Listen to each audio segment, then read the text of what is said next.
قالت اللہ ان کرت لتردین، وہ جنتی اس سے کہے گا کہ اللہ کی قسم تم تو مجھے بالکل ہی برباد کرنے لگے تھے۔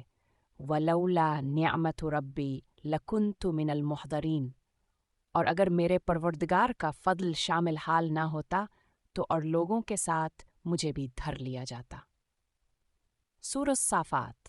وضاحت: جب وہ حجنتی اپنے ساتھی کو جو آخر تک کا انکار کرتا تھا دیکھے گا کہ دوزخ میں پڑا ہوا ہے تو پھر شکر کرے گا، کہا اللہ کا شکر ہے کہ میں تیری باتوں میں نہیں آیا ورنہ آج میں بے دوزخ میں پڑا ہوتا۔ یہ سب اللہ کے کرم سے ممکن ہوا، اس لیے کوئی بھینی کا عمل کرے یا انسان برائی سے بچے تو اللہ کا احسان مانے، اللہ کا کہ اللہ ہی ہے سب تیرے دی ہوئی توفیق آور فضل سے ممکن ہوا ہے، ورنہ میری تو کوئی بھیاوقات نہیں۔ السماوات والارض وما بینہما ورب المشارق۔ سورۃ الصافات آسمانوں اور زمین اور ان کے درمیان کی تمام چیزوں اور مشرقوں کا رب وہی ہے۔ سبق: ہم سب کا رب اللہ ہے، اس ساری کائنات کو اللہ پال رہا ہے، ہم سے نہ کوئی زندگی چھین سکتا ہے، نہ رزق نہ عزت، ہمیں ہمارے حصہ کی یہ سب چیزیں ملیں گی۔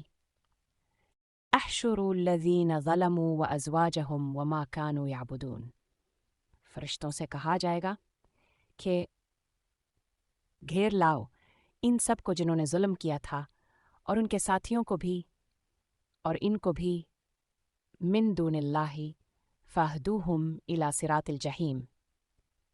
الربا سورۃ الصافات۔ جن کی یہ اللہ کو چھوڑ کر عبادت کیا کرتے تھے پھر انہیں دوزخ کا راستہ دکھاؤ۔ وضاحت: کسی کا حق کھا جانا ظلم ہے اور سب سے بڑا ظلم اللہ کے ساتھ شرک ہے، کیونکہ عبادت حق اللہ کا ہے۔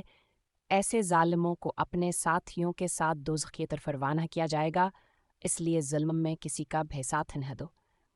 اور جھوٹے معبودوں کو بھی دوزخ ہے اور یہ معبود میں داخل کیا جائے گا جن کی عبادت کرتے تھے، پتھر کے بت بھی ہو سکتے ہیں، شیطان بھی اور خود کو سجدہ کروانے والے انسان بھی۔ اس میں وہاں انسان یا فرشتے شامل نہیں ہیں جن کے قبروں کو یا جن کو لوگوں نے پوجنا شروع کر دیا، حالانکہ ان لوگوں نے ان اس چیز کا حکم نہیں دیا تھا۔